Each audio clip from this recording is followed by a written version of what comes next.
Business Savvy Singer. Hey there, and welcome to the Business Savvy Singer podcast. I'm Dr. Greta Pope, and I'm so glad that you're here. This podcast is dedicated to vocalists and to those who love them. We interview singers who are working professionally to get a glimpse into their lives and celebrate their personal journey to success. Join us weekly to learn how to move your career forward. Get tips and recommendations to help you realize the career of your dreams.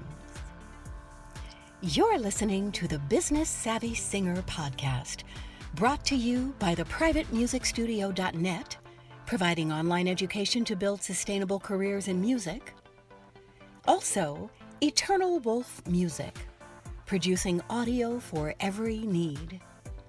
And Greta Pope Entertainment, for the finest in entertainment. Hey there, and welcome to the Business Savvy Singer podcast.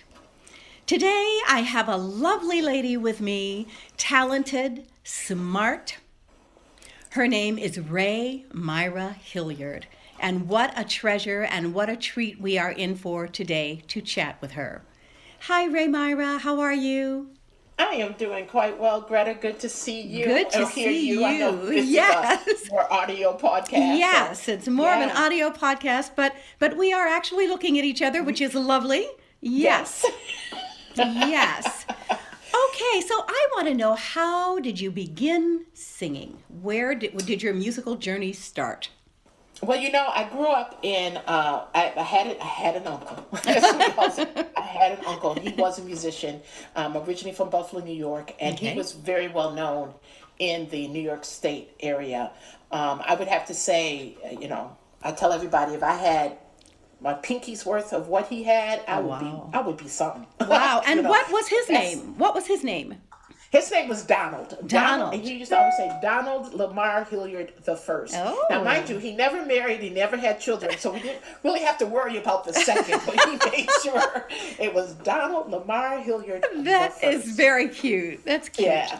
So he was, and we all, when I say all, myself, my cousins, we took lessons from him. We took piano lessons from him. Wow. I pretty much stuck with piano really up until almost senior year in high school. Oh. And everyone expected, I sang in the school choir. I sang in the church choir. Okay. But I never took voice lessons. And I'll never forget, when you get to the age where you're able to sit down with your elders and actually have conversations with them. Yes. Like friendly conversations. Yes. And so I was an adult. And like I said, he first taught me, and for me, he was it, right? Wow. I met so many incredible musicians through him that I was like, oh, he's the end-all, be-all. And I told him, I said, when he stopped teaching me piano, I took that. Young kids, we don't know. Yeah. We just see the world from our eyes only. Yes. When he stopped, and I was able to share this with him before he died, and I said, when you stopped teaching me, I thought that meant I was terrible. Oh. I didn't think I was any good. Yeah. Because you weren't teaching me anymore. Yeah. And I was like, oh, so why am I doing this? But, not knowing, like I said, grown, when I shared that with him, he just looked at me, he said, are you serious? He goes, I had taught you all that I knew. Wow. And I needed to pass you on to someone who could teach you more. I said, now see, I'm seeing it from this side, right? And now that I know your side, I might have. Yeah. Things happen for a reason. Sure. And I was a high school student when I had mentioned to him, I want to take voice lessons. Yeah. And when I told him again, he laughed. I was like, oh, I guess I can't sing. Come to find out again, years later, the adult conversation. He said, oh no, I laughed. He said, because we had to fight you to play piano, to keep up your piano lessons. You were taking violin. I took violin for 5-6 years. He goes, we had to fight you to practice your voice. So when you said you wanted to take voice, I was like, yeah, right. And now it's like, oh, okay, I see that. Yeah. And it was actually, funny enough, my first bachelor's was from Oberlin College. Ah, okay. And I wasn't a music major. Oh my gosh. Yeah, everyone, and Wow. I tell my students, young and dumb, I say, everybody expected me to go to college for music. Everybody Yeah. expected me to major in piano. But like I said, I had kind of lost the confidence and Yeah. didn't think I was, Wow. that good. Yeah. So no, I wasn't going to school for music. Wow. But I was like, no, I'm not going to school for music. Wow. So what was your major there at Oberlin? I was a phys ed major with a math minor. How about that? Wow. Now that's quite a combination. That's great. But what was funny, and being a phys ed major at that time, I was an athlete, granted Division III, but still. Yeah. One of my friends, my athletic friends, she was on the synchronized swimming team. Ah. And she was 2 years ahead of me. And I started taking voice lessons with her while I was at Oberlin. And she was a senior. Wow. So that's when I started taking lessons. Isn't that And when I funny? came home when I graduated from Oberlin, my uncle had started his music school. It was called Buffalo Arts and Music School. Okay. And tuition free. Everything was, grants. We, trying to get grants for it. And it was in our neighborhood. So we Okay. had, pretty much all black children. We had a Yes. few white children that came through. Many of them didn't stay. Yeah. We're used to being Yeah. in an uncomfortable situation, if Yeah. you want to think of it that way. Yes, you're right. But it doesn't flip over. You're right. It does if not. You know what You're I'm right. saying. Yes, I would do sectional rehearsals for the altos, because at the time I was singing alto. And like I said, his three other college graduates that worked with him as well. And these were students that had studied with him, throughout their high school years and everything. So we had a choir that had as young as fourth graders up until folks that were in their 20s, Wow. grown adult folks. Wow. So, and I started taking voice lessons through there. So I was like, well, I want to take, Yeah. it was all free, right? Yes. Why not? So that's when I had started taking voice lessons. Wow. And oddly enough, that was the beginning of my journey into, quote unquote, becoming a singer, Yeah. or working towards that. But yeah, and like I said, it was in the 80s when I went to hear Thomas Hampson with my uncle. And it was right at the beginning of his Songs of America tour. Wow. And I was very disheartened that he didn't I was like, he could have done a spiritual. Yeah. Yeah. Because we Yeah. did have people of color Yeah. in this whole, Yeah. people writing music. Right. Right. And that never left me, as you can tell. That never left me. So when I went ahead and went back to school, I decided to go back to school and earn a second bachelor's. And I did it in the performing arts. So I was theater, music, and dance. Wonderful. And then went on to grad school directly from there. Wonderful. That bug started, Yeah. I was like, hey, wait a minute. We're always doing, Mahler and Strauss Yeah. and Handel and Mozart. Yeah. What about William Grant Still? Yeah. What about Margaret Bonds? What about, all of these people? So after graduating, and I met Daryl Taylor, my last summer in Iowa. This was at the University of Northern Iowa. Because Okay. he had been, he was on he was a candidate to be hired for teaching voice. Okay. So I snuck in, and I don't know if you've heard Dr. Raymond Thomas Jones at the time, another black tenor. Yes. He was head of the music department at UNI. Okay. And I had actually studied with him for a couple of years before he went there. Okay. So that was all that connection. Wow. And so I met Dr. Taylor Daryl there, and I snuck into his recital that he did for the faculty. I was like, Wow.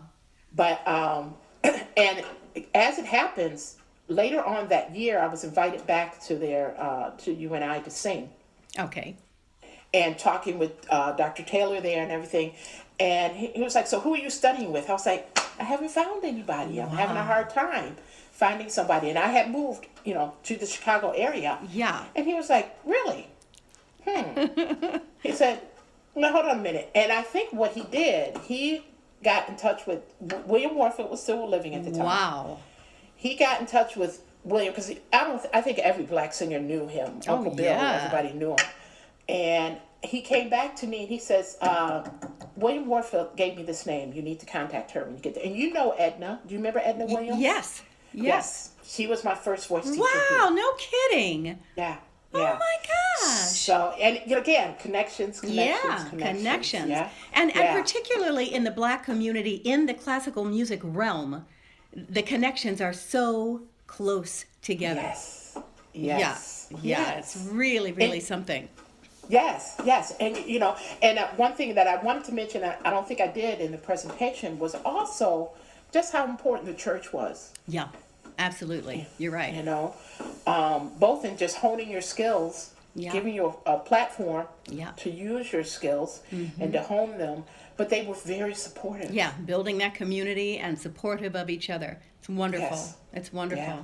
That's great. Yeah. So tell us a little bit about your singing.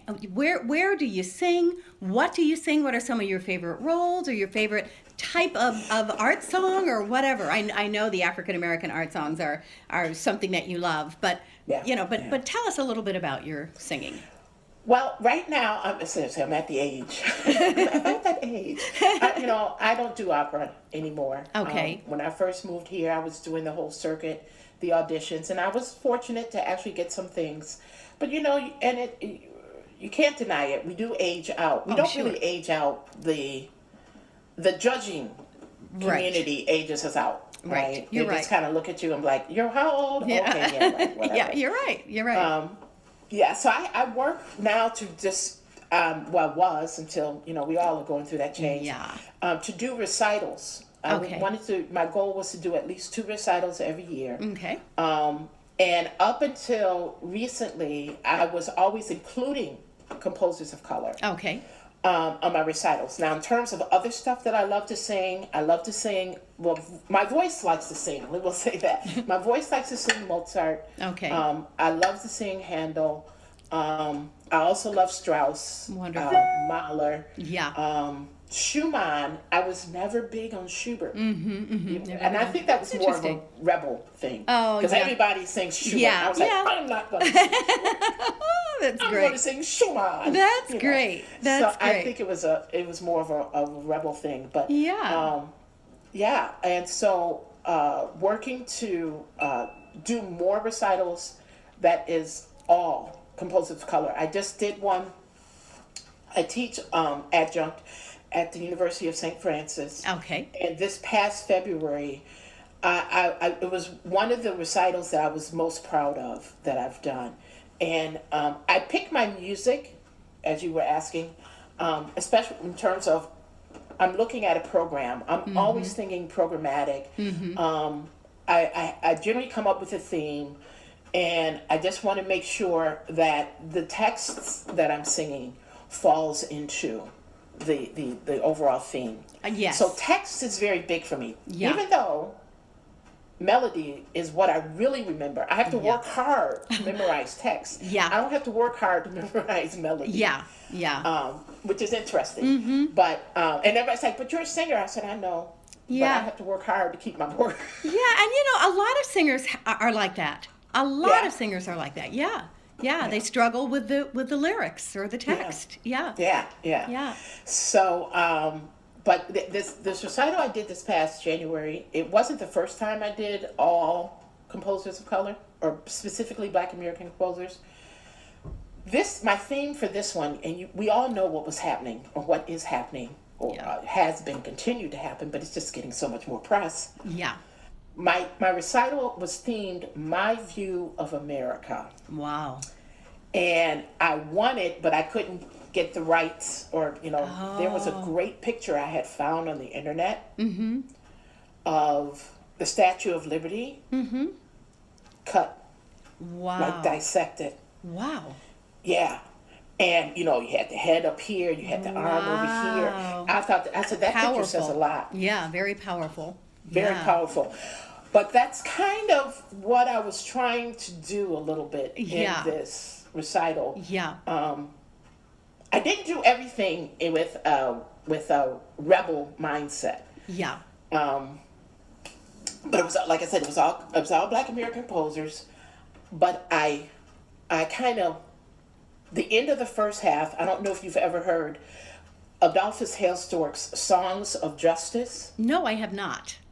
I'll have to check that out. What he does is he breaks down Martin Luther King's speech that he had, I think it was at Dexter Baptist Church. Okay. And he uses different sayings from that speech in those 3 songs. 3? 4. 4 songs. 4 songs. Mm-hmm. In there. And it's a beast. Wow. It's a beast. Well, I'll have to check that out. And if you listen to it on YouTube, I would highly recommend listening to Louise Toppin's recording of it. Okay. What a beautiful singer she is. Beautiful singer. Oh my gosh. Yeah. And I think the recording of her on YouTube is with orchestra. So it's lovely. Oh, yeah. Wow. So that one really does kind of slap you in your face. Yeah. First 3 songs. Wonderful. And the last song brings it kind of back around where you know what, we've got nothing to do but love each other. Wow. That is what Jesus commanded us to do, and that is what we need to do. So it's a great way to end it. Wonderful. Well, we will put that in our show notes so that people can, put a link there so people can go to hear that, because it sounds very powerful. It sounds wonderful. It really is. Yeah. Hard is all. I bet. Hailstork is no joke. Yeah. I'm sitting here with the metronome. Wow. It is hard. I bet. But it's powerful. Wow. I can't wait to hear it. I'm looking forward to it. Wonderful. Yeah. And then on the second half, I opened, Regina. Yes. Regina Harris Bioki. Yes. Her Hurston songs, which were a part of her opera, No One's Child. Oh. But she pulled those 2 out and made them a cycle in itself. Wow. And those were based on the writings of Zora Neale Hurston. Okay. And as I was reading her writings, I was like, this lady, for her being born for when she was in the early 20th century, I said, oh, she was bold. Oh, yeah. She was so bold. Yeah. It's wonderful. I was like, oh, she wasn't scared. She would take whatever came her way. Yeah. And you hear that in those 2 songs that she did. So I opened up the second half with those. Because I was like, we need this. We need this now. Yeah, and people really, really expressed themselves and really had voice. Music was a way for them to really express their thoughts and feelings and hurts and all of those things. Yeah. Exactly. Yeah. So, but you know what always gets people is that, and the first time I heard the spiritual was the Kathleen Battle, Jesse Norman. Was it the Carnegie Hall with Levine on the podium? Yes. Lord, how come me here? Yeah. Wow. Yeah. And put a link what was to that really too. Cool about that is some of my family was there, so that was really nice. Oh, cool. And a couple of my students were there, but everybody else in the audience were pretty much community members who support the university and everything. Wow. And I'll never forget leaving, this one gentleman, he came up to me, he says, I have never heard this music. Mm-hmm. And I don't understand why I've never heard this music. And it's good quality music. Sophisticated, complicated, complex. A lot of things, Yes. And it's just a shame that people are not more exposed to it. Exactly. Yeah. And that means getting more people to do it. Yeah, you're right. You're right. Absolutely. Absolutely. Well, I would like to tell my listeners that I attended a seminar recently where Rae-Myra presented, and oh boy, was it fabulous. I thought, well, I'll go and support my friend and, be there. I'm sure I'll pick a few things up. Oh boy, I learned so much and heard such great music that I had never heard before. And just learned about female composers. This was about female composers of color. Mm-hmm. And just absolutely fantastic. So we are going to put some things in our show notes about that, so that if you want to hear these things and want to expose yourself to these things, the information will be there for you to be able to do that, because it's really, really, really good stuff.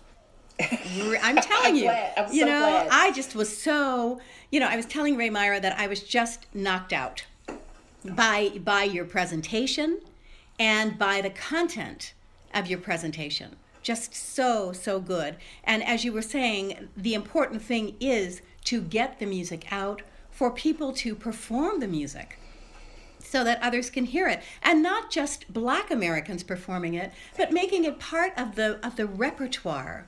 Yes. For American singers or for singers from anywhere. Exactly. Just beautiful, beautiful music. Tell me what the piece was. I've forgotten the, was it maybe Florence Price, the one where the mother and daughter were singing? That was Watch and Pray, and that's Undine Smith-Moore. Undine Smith-Moore, yes. Yeah. Fantastic. That is powerful.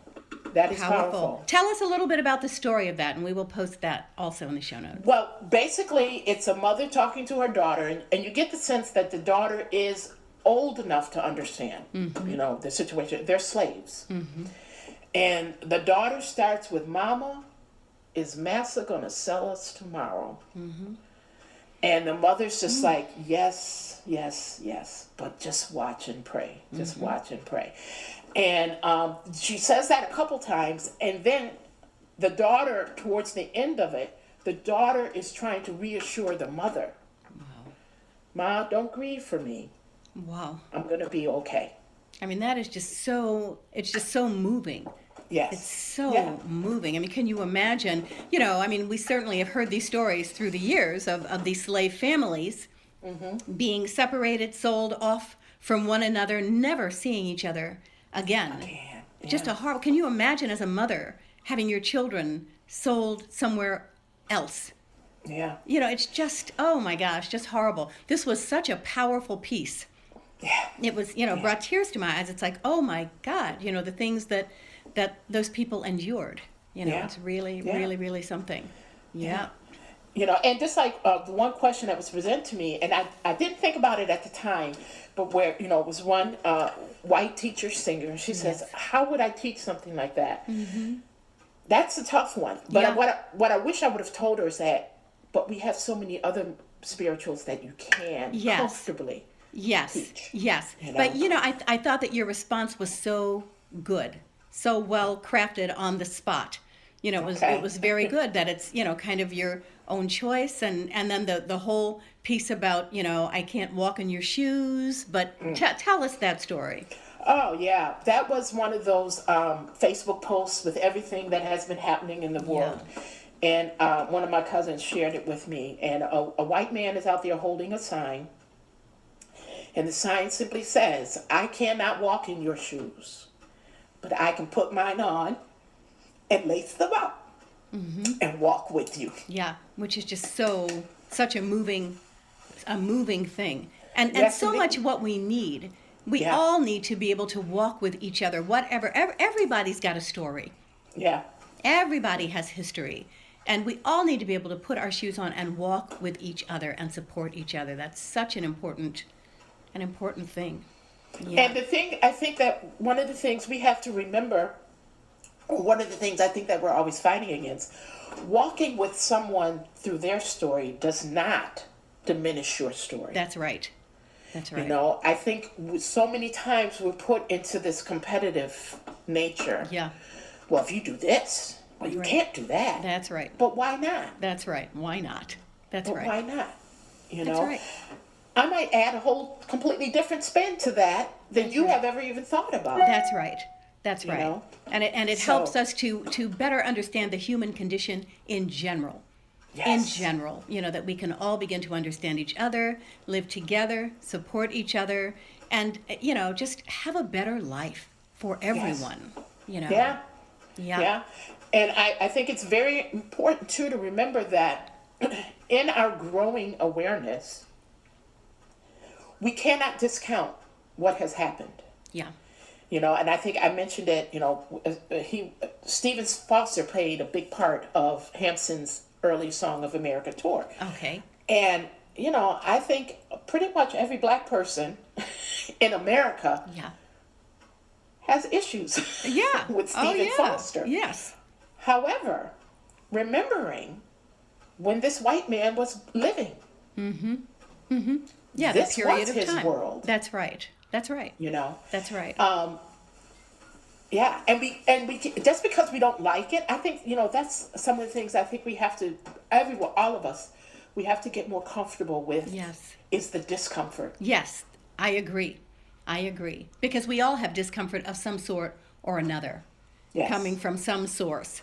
And you're right, we have to get comfortable with the discomfort and be comfortable talking about the discomfort and how do we get beyond it and how do we make a world where that discomfort doesn't exist anymore. Yeah. It's a battle. Yep.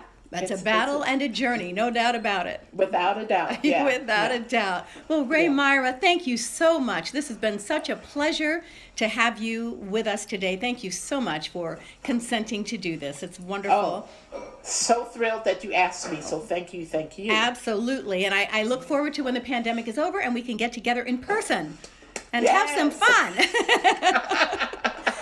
Okay. Thank you so much. Thank you, Greta. You have a wonderful day. Thank you. You too. Bye-bye. The holidays are coming up, and it's time to start thinking about gifts for those special people in your life. Do you know an aspiring instrumentalist or singer? Take a moment to head on over to theprivatemusicstudio.net and check out the many offerings. There are options for folks of all ages and experience levels. Put a smile on someone's face with the gift of music. The Business Savvy Singer podcast is brought to you by theprivatemusicstudio.net, Eternal Wolf Music, and Greta Pope Entertainment. Let us know if you know of a singer who is having great success in the music business. We'd love to share their story and their journey on this podcast. Send your emails to info@gretapope.com. We've had a great time with you today. See you next time on the Business Savvy Singer podcast. The Business Savvy Singer.